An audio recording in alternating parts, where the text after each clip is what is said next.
Assalamualaikum warahmatullahi wabarakatuh. Alhamdulillahilladzi hadana li hadza wa ma kunna linahtadiya laula an hadanallah. Asyhadu an la ilaha illallah wahdahu la syarikalah wa asyhadu anna Muhammadar Rasulullah la nabiyya ba'dah. Ya, perkenalkan nama saya Api Muhammad Nur dari kelas 10 MIPA 2. Dalam kesempatan ini saya akan membahas atau menerangkan tentang bela negara yang dapat dilakukan oleh seorang pelajar. Sebelum saya memaparkan apa saja wujud bela negara yang bisa dilakukan oleh pelajar, maka alangkah baiknya kita mengetahui terlebih dahulu apa itu bela negara.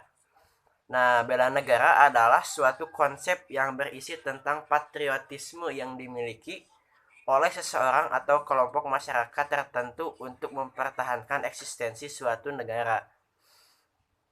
Nah, jadi bela negara adalah tindakan atau suatu pemikiran yang berisi tentang rasa juang, rasa memiliki terhadap suatu negara, yang berisi di mana rasa juang tersebut berisi tentang rasa kita untuk mempertahankan kedaulatan suatu negara.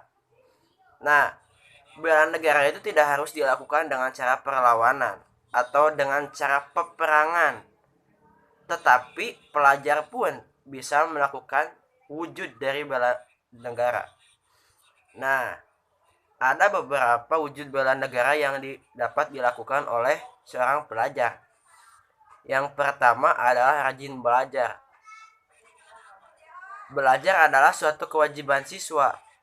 Nah, dapat ditinjau dari kata belajar. Belajar adalah merupakan kata kerja, di mana apabila ada suatu kata kerja, maka ada subjeknya.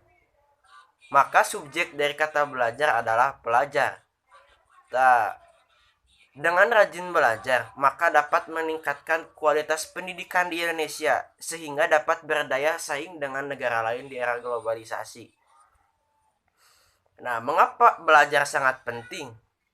Karena belajar merupakan suatu kegiatan yang dapat menghasilkan suatu ilmu. Sedangkan ilmu adalah merupakan investasi yang paling berharga. Tanpa ilmu, manusia tidak akan bekerja. Tidak dapat bekerja maksud saya.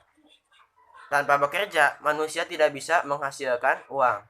Tanpa uang ataupun kita tidak bisa memanfaatkan sumber daya alam, yang mana memanfaatkan sumber daya alam itu dengan ilmu juga.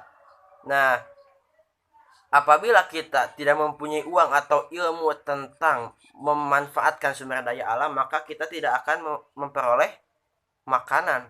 Sedangkan makanan adalah sumber kehidupan.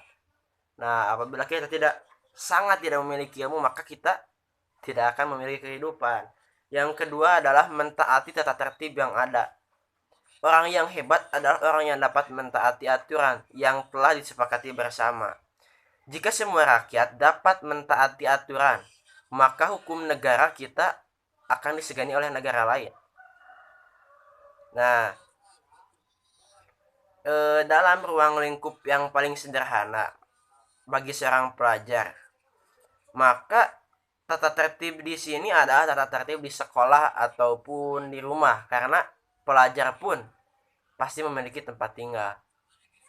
Yang selanjutnya adalah disiplin dalam segala hal. Dengan disiplin atau dengan kemampuan memanage waktu ataupun memanage segala hal, maka semua kegiatan atau semua hal akan terkoordinir oleh kita sendiri. Yang selanjutnya adalah berupacara dengan khidmat. Nah, sebagai wujud cinta negara, maka seorang pelajar pada hari Senin adalah merupakan suatu rutinitas yang dilakukan. Khidmat dalam upacara berarti merasakan atau memaknai dengan sangat benar dalam upacara tersebut, yang mana ketika pada saat upacara pelajar dapat merasakan jiwa juang atau rasa juang dari pahlawan yang telah berjuang untuk memerdekakan Indonesia. Nah, sekian saja ada yang dapat saya sampaikan. Billahi taufik wal hidayah wa ridha wal inayah. Wassalamualaikum warahmatullahi wabarakatuh.